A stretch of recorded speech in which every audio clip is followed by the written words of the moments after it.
Кайсыл бир учурда сен өзүңдү сиз айтпадыңызбы билимсиз деп элестетем деп, анан баягы китеп жөнүндө деле ушундай көп айтылып, бир курстар деле жасалып, жанталашып эле нерселер болуп атат да, бирок ошого дагы ошондон дагы жаман нерселерге бат тартылып кетип атышат адам баласы.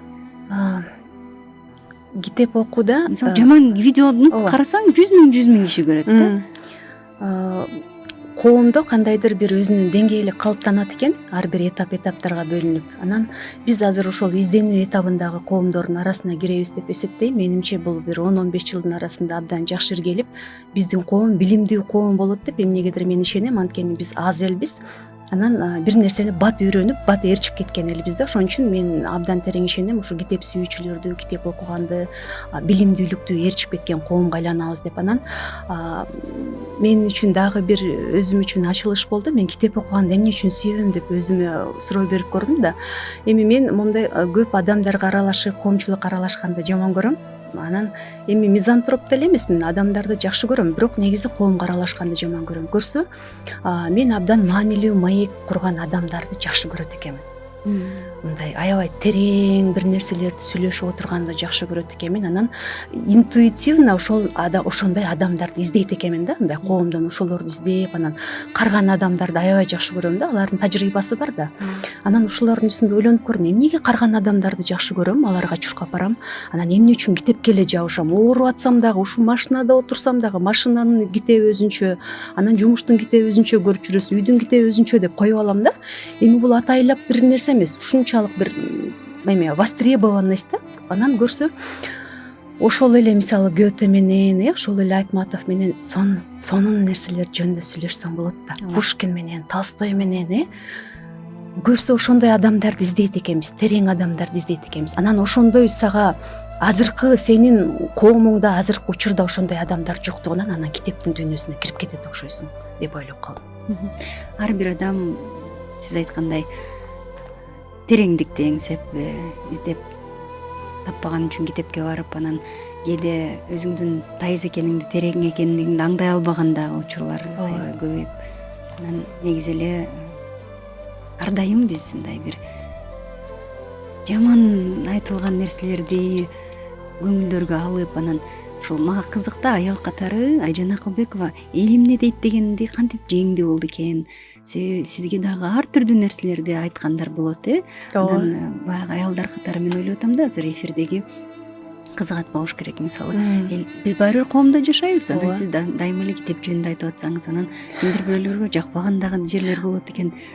Ошону кантип жеңесиз? Кантип? Ой, бул эле акылдуу болуп кетти. Айжан Акылбекова эле ушинтип эле калды. Ооба, ушинтип калды. Андан бери 20 жыл өттү. 20 жыл менин бир дагы күнүм, балким, билбейм, турбай калып такыр эле ушундай болгон күн эле бир китепсиз өтпөсө, ошол 20 жылдын бир дагы күнү китепсиз өткөн жок. Сиз ошол 20 жылдын аралыгында эмне кылдыңыз? 20 жылдын аралыгында мен жашоомду 180% буруп туруп өзгөртүүнүн үстүндө иштедим. Буттарым мозоль болуп, көздөрүм минус болуп көрбөй калгы чакты. Өзгөрдүм. Мен кандай гана болбоюн, өзгөртүүнүн үстүндө иштедим. Сиз эмне кылдыңыз? Ооба, мен 18 жашымда чоң коомго аралаштым. Бешеналиев, Сабира Күмүшалиева, Айтматов, Аскар Акаев деген укмуш дөш алардын араларына түшүп калдым. Ошол жерден чоң жаркылчакка түштүм, быштым, ыйладым, үзүлдүм. Сахнадан чыгып турбай жатып калган күндөр болду. Көп нерселерге. Бирок билесизби, азыр мен ошол нерсени ыраазычылык менен эстейм. Алла Таала жөн жерден алып барбаптыр ошол жерге. Мени бир чоң жашоонун бир этабына дайындаш үчүн алып барыптыр. Эл эмне дейтке мен көңүл бурбайм деп айта албайм. Анткени биз коомдо жашагандан кийин сөзсүз элдин ою менен эсептешүүбүз зарыл. Анткени мен өзүмдү өзүм билем деп жалаңаш чыгып алсаң болбойт. Өзүмдү өзүм билем деп эшиктен тиги тамеки тартып семечко чаксаң болбойт, түкүрсөң болбойт. Элди сыйлаш керек, коомду сыйлаш керек. Бул биринчиден сенин адеп аклагыңды, билим деңгээлиңди көргөзүп турат. Бирок мен ошо эл эмне дейт деп отурганга комментарий окубайм. Мага бирөө эле скриншот кылып эже сизди монтоп атат деп жөнөтүп калып эле Кудай жалгап окуп калбасам, жанагы бир мультфильм көрдүм элем балдар менен, Ральф жөнүндө да, бирок эсимде жок. Анан первое правило интернета — это не читать комментарии деген да. Ошол эле болгону, башка деле эч бир секрет жок. Мен жашоомдо бир 3-4 эле киши көргөм да. 2-3 китепти бирдей коюп алып окуган. Ошолордун бирөө сизсиз да. чогуу эле баштайсыз да 4 китепти, мисалы 2 китепти деп коелу же 3? 4-5 китепти баштайм. Чогуу баштайсыз. Кээде чогуу баштайм, кээде чогуу баштабайм. Анан Мисалы чогуу баштаганда мен аябай кызыгам да, мисалы 4 башка темада болуп Ооба. калышы мүмкүн, жанрдары ооба, дагы ар башка кандай болуп болот. калышы мүмкүн. Анан сиз муну окуп баратып анан бул жака дароо өтөсүзбү? Кээде билесизби, момундай болот да, мен азыр политика, дүйнөлүк политика жөнүндө окуп атам да, Макиавелли, Киссинджер, Бзержинскийди баштадым да. Анан маселен муну окуп баратып туруп, сен билесиң, анткени мен китептерди кайра окуганды жакшы көрөм да. Макиавеллинин айтып бараткан сөзү тигиндей кандай эле Киссинджер менен Бзержинскийдин бир жери, мисалы ошого сонун комментарий берип кеткен жери болот, ошол жерден дароо тигил жака өтүп кетесиң да. Ушундай кылып, мен да ушундай. Башкалар кандай бирок болот баарын билбейм. эстеп кала аласызбы?